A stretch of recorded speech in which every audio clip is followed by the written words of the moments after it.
The Zern Dominion was built on conquest. Planet after planet, species after species, they all fell. Some surrendered before the warships arrived, some fought and were crushed. The Zern weren't just an empire, they were a warning etched across galaxies. Resist, and you vanish. But Earth was different. The first time Earth's signal was intercepted, it came from an old satellite barely working. A broken song in the void, filled with chaos, war broadcasts, music with violent rhythms, movies about humans killing each other, screaming sports commentators, laughter mixed with explosions. To the Zern, it was the sound of a species either completely unhinged or dangerously evolved. Still, protocol was protocol. The Earth report landed on the table of High Commander Kothvar. He glanced at the translation logs and snorted. Primitive language, carbon-based, no interstellar travel. An easy harvest, he muttered, not even bothering to read the last pages. He approved the assault with one swipe of his claw. 3 dreadships were dispatched. 2 weeks later they vanished. No message, no signal, no debris. That had never happened before. The Zern don't panic, but they take patterns seriously, so they sent 10 more dreadships. This time, they armed them with planetary erasers, weapons that could melt a moon in under a minute. They loaded the most elite war breeds. The mind piercers, the atom flayers, the claw lords, all gone. No trace, no distress beacon. Just silence. Now there was a silence in the war chamber, too. Every general's eyes stared at the dark hologram of Earth. High Commander Kothvar's jaw clicked as he watched. "They are not advanced," he hissed. "We scanned them. They are divided. They pollute their own skies. They fight over skin colors and oil. But they also made nuclear fire before discovering deep space," muttered a younger general, "and they laugh while watching death." There was a pause. Kothvar ignored him. "This time we go ourselves." He brought the Maul, the Zern's largest dreadnought, a floating city of annihilation, 50,000 war units, cannons that could melt continents. Inside the ship's war bridge, they played the Earth's signals again. Laughter, explosions, madness, screaming crowds cheering as machines raced in circles. Music that sounded like rage made rhythm. "What is this emotion?" one of the Zern analysts asked. "Why are they smiling while destroying each other?" Another responded, "It's entertainment." The Zern didn't understand, but they didn't have to. They just had to destroy. The Maul slipped into Earth's orbit without resistance. "Primitive," Kothvar whispered. "No planetary shield, no orbital defense. Their atmosphere is still filthy. They don't even have a unified world command." "Deploy drop pods," he ordered. 5,000 pods shot from the Maul, burning streaks across the sky. They landed in cities: New York, Tokyo, Rio, Lagos. No resistance, just terrified humans filming the invasion with small glass boxes in their hands. The first attacks began. That's when things started going wrong. At first it was simple sabotage. Communications jammed, not by Earth's tech, but by strange electromagnetic storms that appeared out of nowhere. Then the AI cores of their warbots started glitching, refusing commands. Some turned on themselves. Then came the humans. Not soldiers, not governments, just people. People who showed up in homemade armor, wielding weapons made from kitchen parts and scrapyard tech. Some had guns from centuries ago. Some had baseball bats with nails. Some wore old gas masks with duct tape across the mouth that said, "Come and take it." And they didn't fight like any enemy the Zern had seen. They weren't organized. They didn't retreat. They didn't fear death. They laughed while fighting. One squad of Zern warriors were ambushed by a gang of humans in an old subway tunnel. They weren't military. They were just survivors. One wore a shirt that said, "I told you aliens were real." Another was blasting a speaker strapped to his chest that screamed something called metal. They tore through the Zern, not because they were stronger, but because they didn't care about dying. They cared about killing the invaders more than they cared about surviving. One of the Zern officers was caught alive. Before his execution, a human girl, no older than 16, looked him in the eye and said, "We don't fear death here. We made horror a hobby." The transmission from the mall cut off an hour later. The ship vanished from orbit. Earth's skies were quiet again. But the stars? The stars whispered. Another species had just learned the reason no one ever came back from Earth. The stars across Sector 9 dimmed the moment Earth was blacklisted in the Dominion's Grand Archive. One word glowed red beside the planet's name. Untouchable. No explanation. No warning. Just a sealed fate. The decision came from the High Circle themselves. Elders so ancient and powerful that even High Commander Kothvar answered to them. The Circle had only declared 2 other planets untouchable in history. One had collapsed into madness after ingesting their own god tech. The other? No one spoke its name anymore. Now Earth joined them. But silence is a fragile thing, especially in a galaxy fueled by conquest and arrogance. Not all species believed the stories. Some refused to accept that a pre-warp civilization could destroy not 1, not 2, but 3 full invasions of the Zern's finest. Among the doubters was Ka Thulon, warlord of the Threx Confederacy. Unlike the Zern, the Threx didn't believe in large armies or heavy weapons. They believed in surgical conquest, stealth, infiltration, psychological warfare. "If the Zern failed," Cathulon declared, "it is only because they used brute force. Earth must be cracked open with subtlety." He sent a team of 13 infiltrators, genetically altered to mimic humans. Each one was embedded with neural cloaks and memory shields. They were to blend in, learn Earth's secrets, and report back. They landed quietly, no massive ships or flashy attacks. Just 13 shadows dropped across the planet, into cities, towns, and even a remote farmhouse. The reports began a week later, but they weren't what Cathulon expected. Infiltrator 12, who landed in a Midwestern American town, reported being adopted by a group of strangers within hours. They gave him food, shelter, and clothes, despite his awkward speech and odd behavior. One night, while he tried to decode their primitive systems, they invited him to something called barbecue. He described it in confusion. They cooked animal flesh over fire, laughed, fed me more than I could eat. One called me brother after only knowing me 2 days. He sounded disoriented. Infiltrator 6, placed in a dense urban zone, had a different problem. She'd been taken in by a gang, not military, not official, but they carried more weapons than a Threx outpost. Instead of hiding, she found herself riding in armored trucks through burning neighborhoods. The gang leader told her, "We don't trust the government, we trust each other." She noted, "They prepare for war even when there is none. They celebrate survival like it's a sport. They think being paranoid is smart." Day by day, more reports came in. Infiltrator 9 tried to provoke violence in a school by introducing chaos into the power grid. But the children laughed. The entire class turned it into a game. One hacked the building's server and played heavy music from every intercom speaker. Another created a short film about AI going rogue and shared it on something called TikTok. It had 10 million views by sunset. "Earthlings weaponize absurdity," he reported. "They defy fear with humor. They don't break, they mock." By the second week, only 7 infiltrators remained active. 3 had gone completely silent.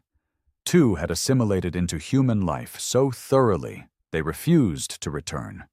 They claimed to have found meaning. One fell in love. Infiltrator 4 sent a final message before vanishing. These creatures are not logical. They are not stable. They are driven by emotion, raw, chaotic, unpredictable. One moment they cry, the next they make art with their tears. Then they build weapons that could end their species, just in case. They survive not because of unity, but because they thrive in madness. Earth isn't dangerous because of its power. It's dangerous because of its people. Back in the Threx Confederacy, Cathalan played the recordings in disbelief. He watched as humans danced in flames, made jokes during disasters, turned every tragedy into a meme, and laughed in the face of extinction. Then he saw one clip that froze his blood. A small boy, no older than 10, holding a broken Zern helmet. Into the camera, the boy said, "Come again, aliens." "We're waiting." The child smiled. And behind him, people cheered. It wasn't military, it was just Earth waiting. The report ended there, and Cathalan understood why the Zern never came back. Because Earth wasn't a planet. It was a trap.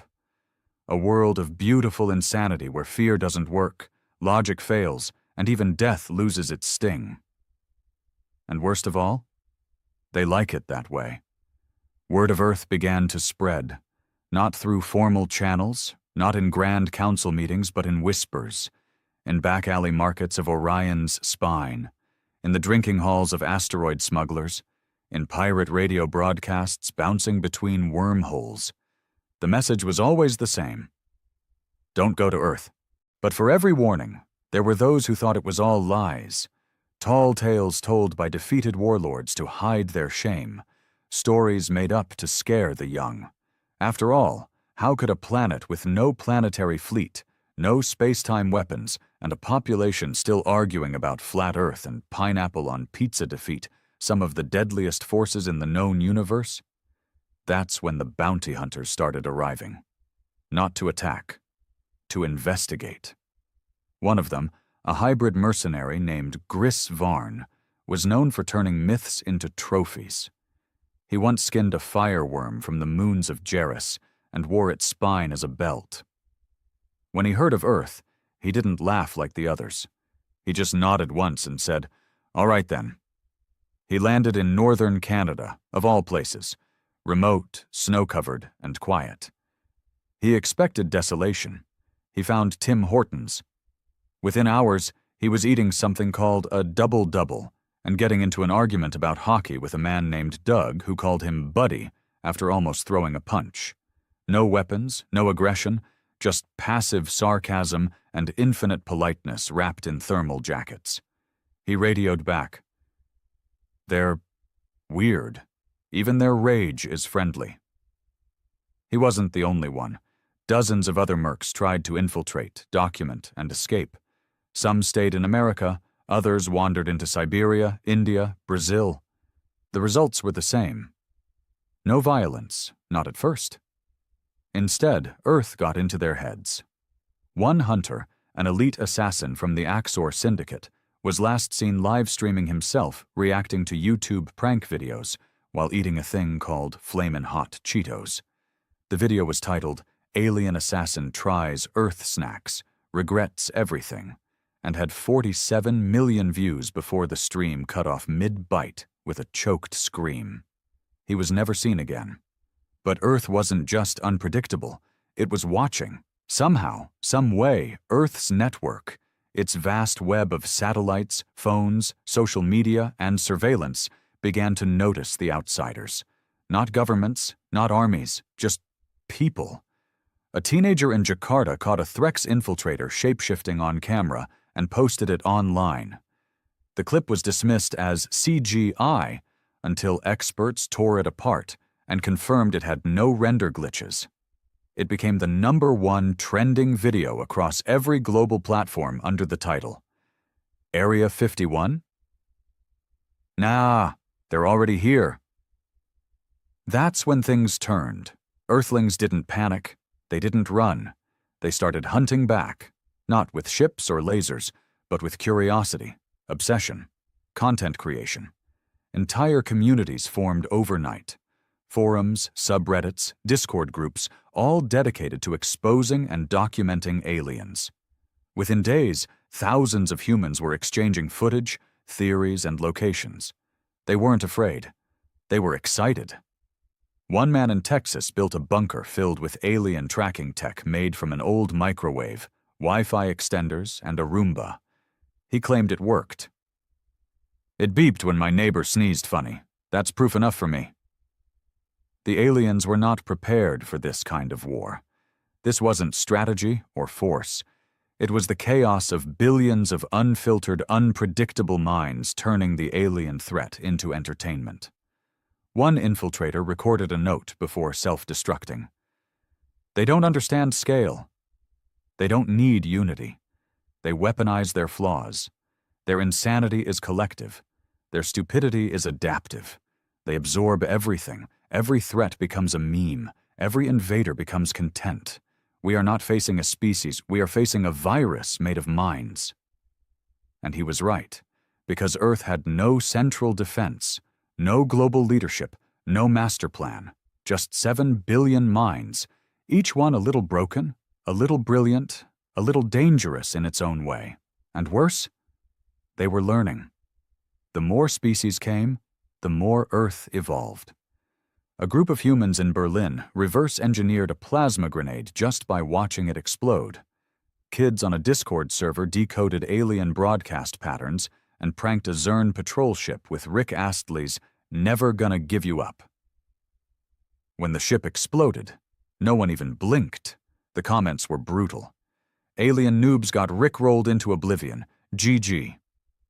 So Earth waited again, silent on the outside, but boiling underneath, not with fear, with laughter, with madness, with the sick, twisted joy of a species that had nothing left to lose and everything to prove, because now the galaxy was watching.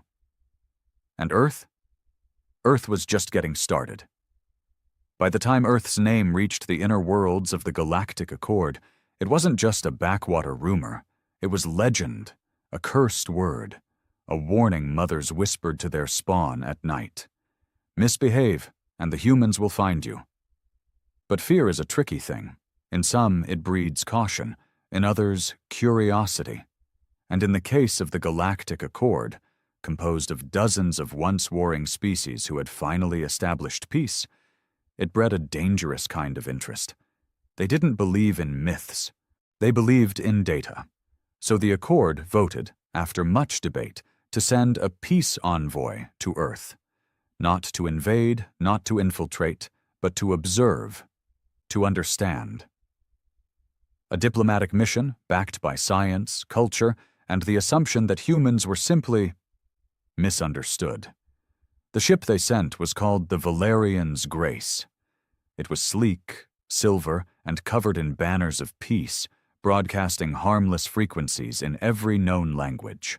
It never made it to the surface. It was shot down by a garage in Oklahoma.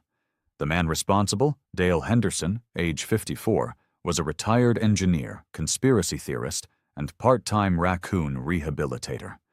He'd rigged his barn roof with salvaged parts from a crashed Zern pod and a microwave oven.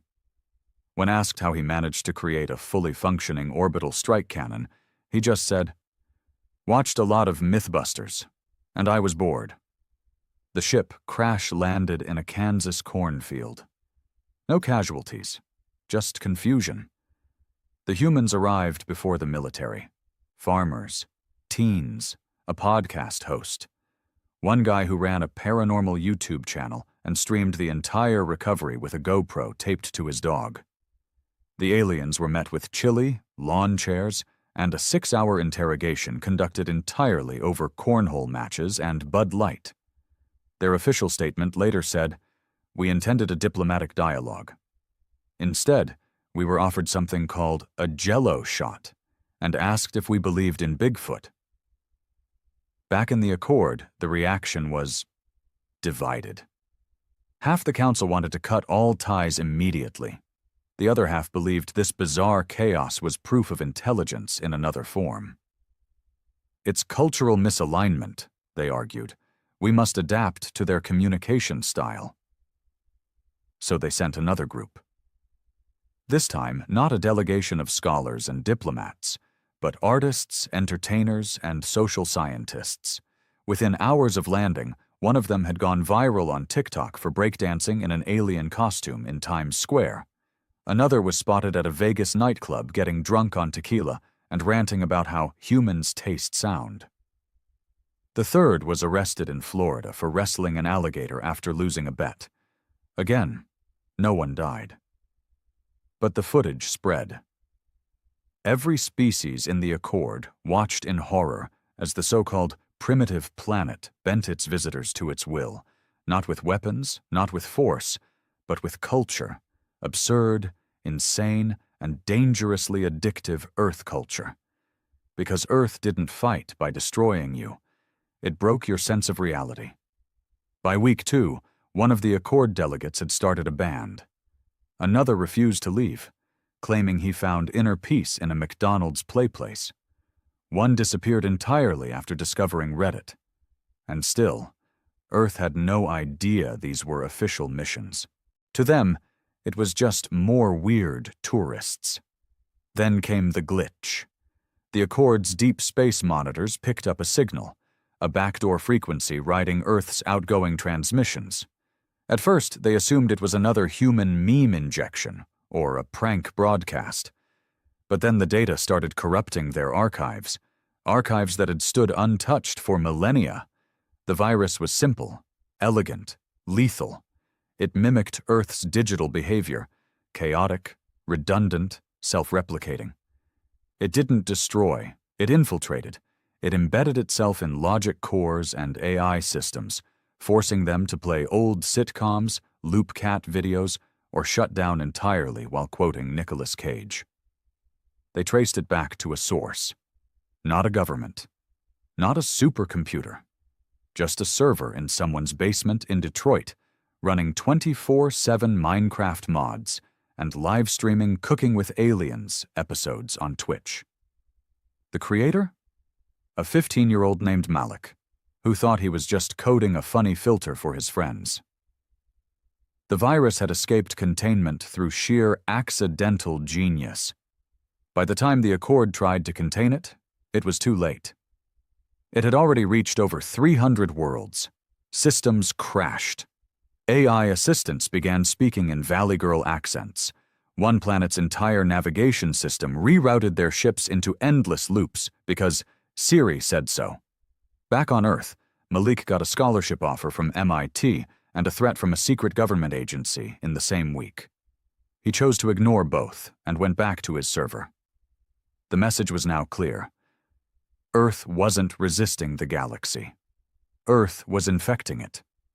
One meme, one TikTok, one shared moment of lunacy at a time. And the galaxy was running out of immunity. The planet Virex 3 had never known war. For nearly 2,000 cycles, the Virexians had lived in pure logic, emotion-regulated harmony, and efficient societal order. Crime was extinct. Their AI governed decisions with perfect neutrality. Their culture prized data above all. Poetry had been archived and forgotten.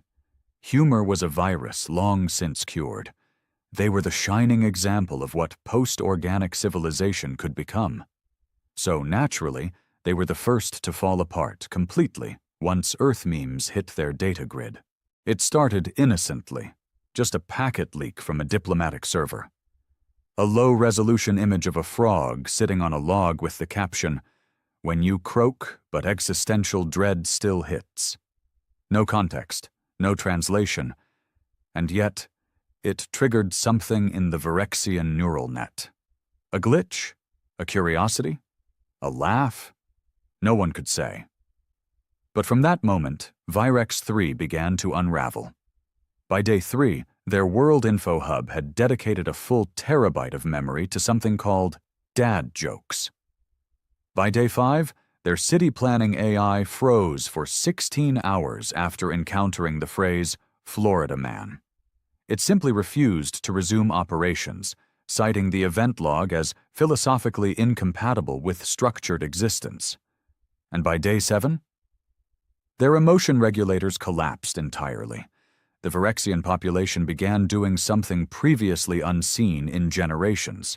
They felt unfiltered, erratic, human-like feelings. They laughed, cried, some rioted. A few began wearing fanny packs, ironically.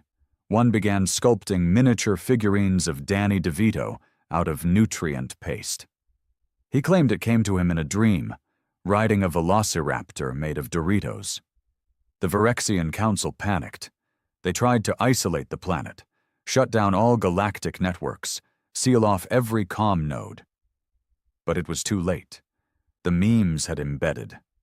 And worse, some Virexians wanted more. A group calling themselves the Cult of Cringe hacked into the planet's mainframe and began projecting Earth content onto city walls.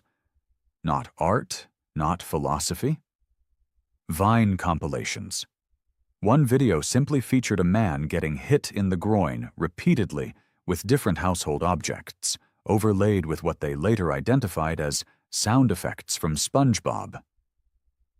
That single clip caused the great collapse of Sector A-42, where 30% of the population began speaking only in sarcastic phrases and quoting ancient YouTube videos as scripture. Back on Earth, humans remained blissfully unaware. They were too busy arguing on Twitter over whether aliens were finally going to bring better Wi-Fi or steal our jobs like they stole our cows. Governments tried to catch up, sure. Agencies were formed. Shadow programs launched. But they were always 3 steps behind some teenager in their bedroom who accidentally created a mind virus by remixing an alien lullaby into dubstep. The truth was horrifying in its simplicity. Earth didn't conquer. It contaminated.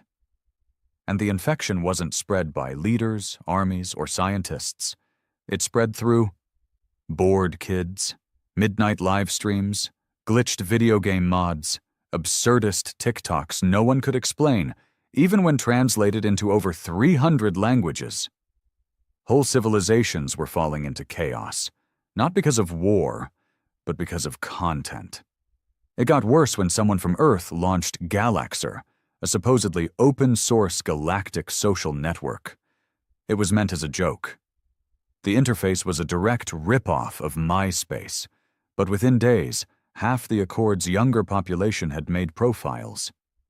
Within a month, an underground Earth-based fandom emerged for a 3-headed reptilian ambassador named Gorksar. They turned his stern diplomatic photos into thirst traps, with glowing filters and romantic captions like, "Step on me, Space Daddy." Gorksar resigned in shame after someone tattooed a fan edit of him on their chest and sent it via hologram. Another ambassador started a podcast about alien-human dating advice. Virex 3 declared a state of cultural collapse. And the Accord? They considered issuing a warning to Earth.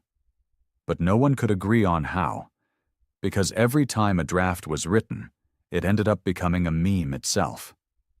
One translated notice simply read, "Earth is not safe. Earth is a narrative hazard. Earth is not a planet. It is a storytelling event with too much audience participation." And that was the best version. Meanwhile, Earth just kept rolling, unaware, unafraid, unstoppable.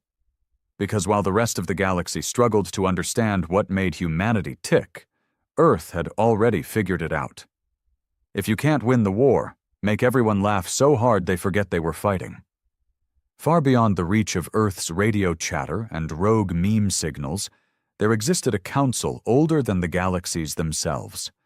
Known only as the Architects, they were not conquerors nor politicians. They were curators, guardians of cosmic balance, maintainers of order across the quantum lattice of known existence. They did not interfere with wars or empires. They did not judge. They simply observed, archived, and, if absolutely necessary, deleted. So when Earth's chaotic cultural contagion breached the fabric of patterned realities, zones of ordered space designed to prevent galactic entropy, they took notice. Not because humans had broken laws, but because they had broken reality's tolerance for nonsense. In one such patterned reality, a star system began orbiting memes instead of gravity. In another, a sentient AI tried to redefine its purpose using dark academia Pinterest boards and refused to run logistics unless addressed as "Your Moody Lordship." Entire star charts had to be rewritten because coordinates now included emojis. It was spreading, not physically, conceptually. Earth, a blue ball of barely organized madness, was reshaping the universe not through war, but through imagination without regulation. The architects convened, and for the first time in over 1,000,000 cycles, they agreed. Earth must be reset, not destroyed, just unwritten, erased from the central code. Their plan was clean, elegant, quantum erasure via subdimensional inversion. A silent snap that would phase Earth out of existence before anyone noticed. Except someone did notice. A signal pulsed from Earth. Not from a government, not from a satellite, but from Malik's Detroit server, still running Galaxer on duct-taped routers and second-hand processors. The signal wasn't meant to stop the architects. It was a bug, an accident, an upload queue jammed with billions of human thoughts, images, sounds, arguments, heartbreaks, jokes, music, conspiracies, thirst traps, and fan fiction about things that didn't exist but felt real. It overflowed into the subdimensional layer right as the architects initiated the erase command. What they received wasn't resistance, it was humanity, raw and unfiltered. They saw the earliest cave paintings morph into psychedelic memes. They felt the rage of a mother standing against war, the agony of loss, the blinding euphoria of music at 3 a.m. when your soul's not quite yours anymore. They experienced a child's laughter echoing through war-torn rubble. They heard Shakespeare and Snoop Dogg. They read threads where people poured their hearts out to strangers at 2 a.m. because no one in their real life listened. They saw teenagers joking about death, not because they weren't scared, but because it was the only way to stand up to it. They watched generations weaponize humor like a shield, irony like a blade. They felt the power of a simple, stupid thing. Me when the void hits. The erase command glitched. One architect faltered, another one wept. Not because they were weak, but because, for the first time, something had moved them. Something illogical, something profound. Earth was not corrupt. It was alive. And in its chaos was a terrifying beauty, resilience through ridiculousness, healing through shared madness, resistance not by strength, but by story. One by one, the architects stood down. Except one. The youngest architect, new to the council. A purist. "This is infection," it said. "Their chaos will dismantle all structure." To which the eldest architect replied, "Then maybe structure was the wrong answer all along." But the young one didn't listen. It left.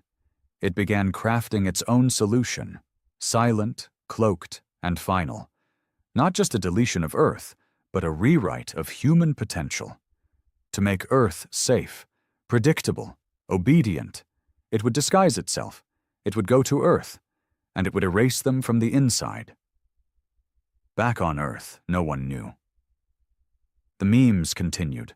The wars, the music, the heartbreak, the dancing in the dark. And somewhere deep in a forest in Oregon, something fell from the sky. A small, smooth sphere glowing faintly. A hiker saw it, picked it up, smiled, took a selfie. LOL found alien egg Mu. The architects had tried to stop Earth. Now Earth had one more enemy. But unlike the rest, this one wouldn't fight with weapons. It would fight with order.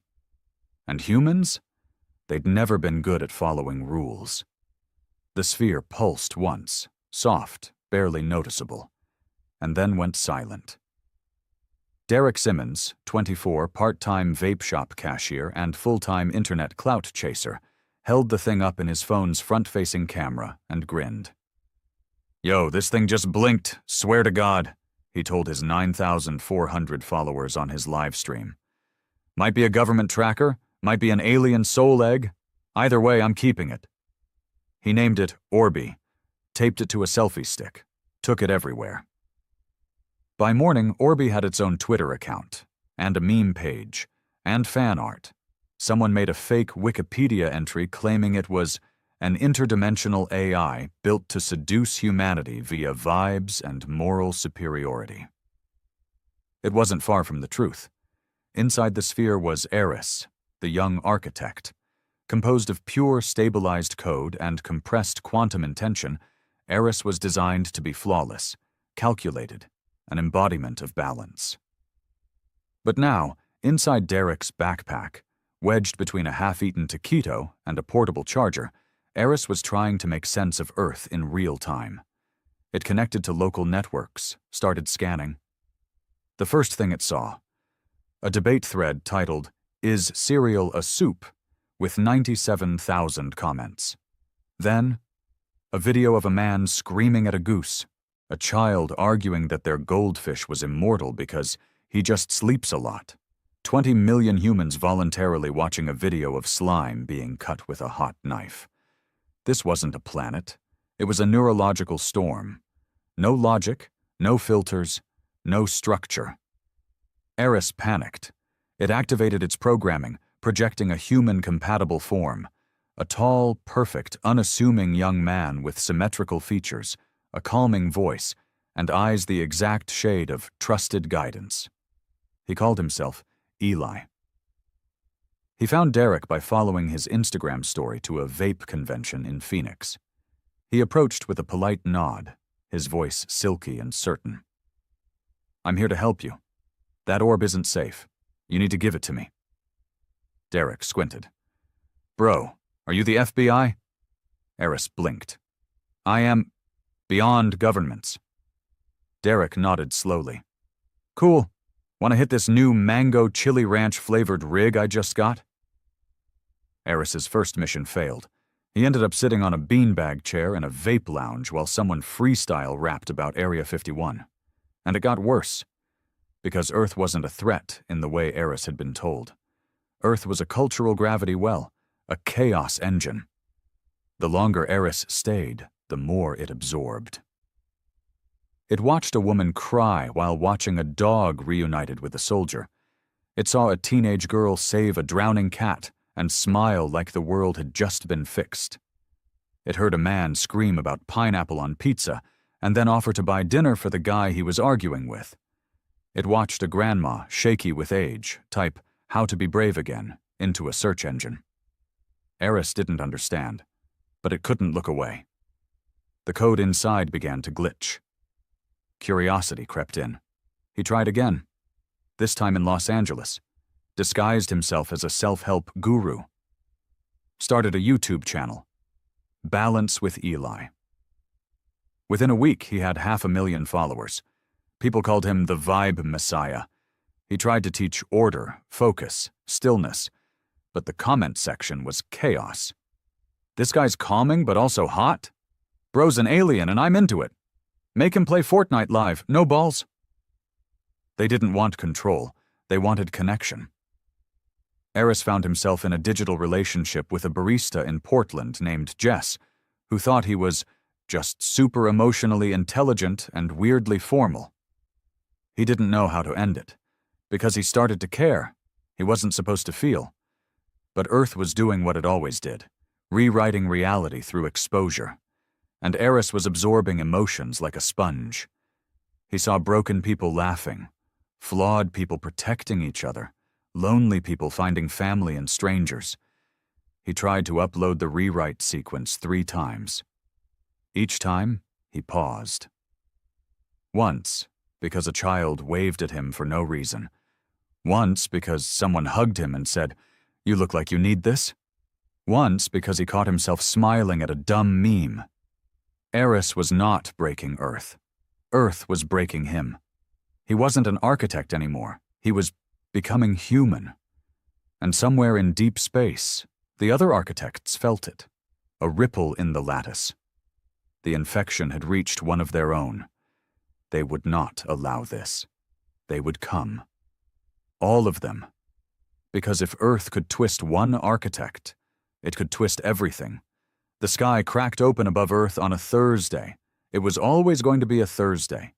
The kind of day when your coffee spills, your car won't start, and the universe decides to drop a divine foot right into your cereal.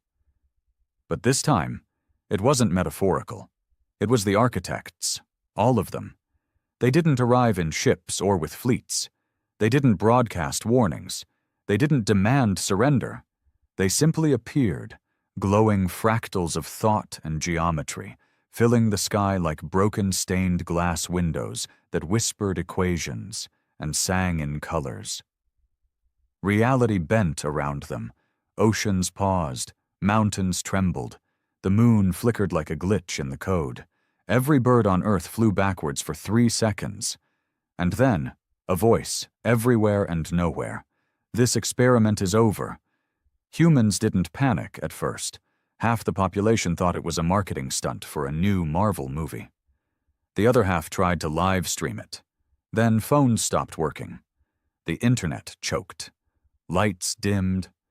Planes hovered mid-air, frozen like paused YouTube clips. People looked up.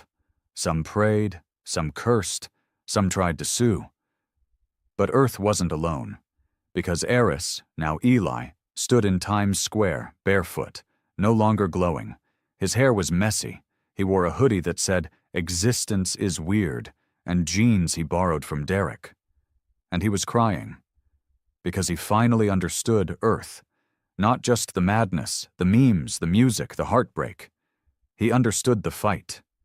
The constant, stubborn refusal to die quietly. The defiance in joy. The rebellion in chaos. The raw miracle of a species that said every single day, "I know the odds. I'm doing it anyway." The architects descended. Each one was a god compared to humans. But humans? They didn't bow. They posted. Within minutes, TikTok filters appeared turning the architects into anime boys. Reddit threads titled, "Aliens Pulled Up. What You Doing First?" trended globally. Twitter was flooded with "Entfumskestor sky geometry, Ismid," and canceled the architects. A Florida man reportedly threw a gator at one of the architects, screaming, "Y'all ain't canceling my BBQ." And then, against the logic of everything, Earth fought back. Not with weapons, with art, with song, with humor so absurd it bent reality. Every architect was bombarded with emotion, old people dancing in their kitchens, kids drawing stars on walls and calling them new galaxies, strangers hugging at gas stations, memes that made no sense but felt like truth. And then the humans started singing. It wasn't one song, it was all of them. Every genre, every tongue, a global noise so beautiful and ugly and chaotic it shattered one of the architects mid-formation. Eris stepped forward, looked up, whispered to his creators, "You don't get to end this. You don't get to erase them. Not because they're perfect, because they're not, but because no matter how broken they are, they always try again." The architects hesitated. They were order, pattern, perfection. Earth was noise, emotion, hope without proof. But the virus had spread too far, too deep. The choice was no longer theirs. Because Earth didn't belong to them. It belonged to the 7 billion flawed, ridiculous, relentless beings who built it, broke it, and rebuilt it again and again. And for once, the universe chose imperfection. The architects shattered, not in defeat, but in evolution. They dissolved into light, into dust, into stories. Somewhere, a new star was born. On Earth, the sky returned to blue. Phones buzzed, lights blinked back on. Someone immediately tweeted, "That alien thing was wild. Anyway, who's up for karaoke?" Life moved on. Eris stayed. He worked at a bookstore now,